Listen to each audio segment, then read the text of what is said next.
আসসালামু আলাইকুম। আশা করি সকলে ভালো আছেন। আপনার সন্তানকে আপনি কিভাবে বড় করবেন সে দায়িত্বটা কিন্তু একান্তই আপনার। আপনি যদি আপনার সন্তানকে কিভাবে বড় করবেন এ বিষয়ে আপনার পরিবারের অন্য কোনো সদস্যের উপরে দায়িত্ব দিয়ে রাখেন কিংবা মামা খালাদের উপরে দায়িত্ব দিয়ে রাখেন, তাহলে আপনার সন্তান বখাটে হওয়ার সম্ভাবনা থাকবে এবং আদরে কখনো সন্তান মানুষ হয় না। আপনি যেভাবে আপনার সন্তানকে শাসন করতে পারবেন, আপনার সন্তানের মামা বা খালা অথবা অন্য কেউ কিন্তু সে ধরনের শাসন করতে পারবে না। এতে করে আপনার সন্তান কিন্তু বখাটে হওয়ার সম্ভাবনা থাকবে। তাই অবশ্যই আপনার সন্তানের দায়িত্ব আপনার। তাকে নিরাপত্তা সুরক্ষা দেওয়ার দায়িত্ব যেমন আপনার, ঠিক তেমনি তাকে কিভাবে মানুষ করে বড় করে তুলবেন সেটা একান্তই আপনার দায়িত্ব। তাই আপনার সন্তানকে সঠিকভাবে মানুষ করতে হলে এখন থেকে একটি পরিকল্পনা গ্রহণ করুন।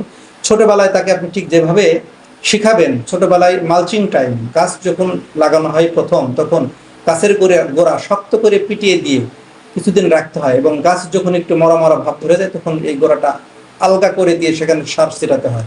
এটাকে বলা হয় মালচিং পদ্ধতি।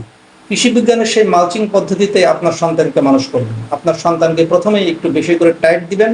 এতে করে ছোটবেলায় যখন একবারে অতি বালক বেলা, তখন যদি আপনাকে টাইট দেন এবং তাকে বেশি শাসন করেন, তাহলে যেটা ঘটবে সে ছোটবেলা থেকেই সে অভ্যস্ত হয়ে যাবে যে আপনি কিভাবে তাকে বড় করতে চান। এবং ওই সময় টাইট দিলে তার কিন্তু বখাটে হওয়ার সম্ভাবনা কম, কোথাও চলে যেতেও সে পারবে না, সে নিজের সিদ্ধান্ত নিয়ে কোনো অনৈতিক সিদ্ধান্ত সে নিতে পারবে না। কিন্তু বড় হলে যখন আপনি তাকে টাইট দিবেন, তখন সে ছোটবেলায় আপনি তাকে ঢিলে ঢালেভাবে মানুষ করার কারণে সে একটা অভ্যাস তার ভিতরে গড়ে উঠেছে এবং সেই অভ্যাসের কারণে সে আপনার এই শাসন মেনে নিতে পারবে না।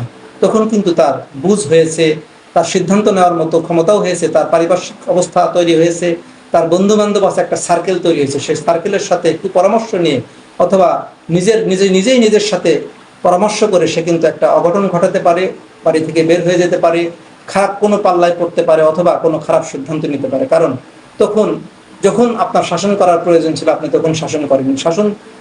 যখন করতে গিয়েছেন তখন আসলে শাসন করার সময় নয়, তখন তাকে ভালোবেসে কাছে টানার সময়। অথবা সে আগেই যদি আপনার শাসনে ছোটবেলা থেকে ওইভাবে গড়ে উঠতো, তাহলে ওই সময় হয়তোবা সেই পরিবেশ পরিস্থিতিই তৈরি হবে না বা হতো না। তাই আসুন, যখন সন্তানকে শাসন করার দরকার বা কখন শাসন করবেন সেই বিষয়টি সঠিকভাবে জেনে অতি বালক বেলা থেকে সন্তানকে ঠিক যেভাবে বড় করবেন, বড় হয়ে সেই গাছ ঠিক আপনাকে ওই রকমই ফল দিবে।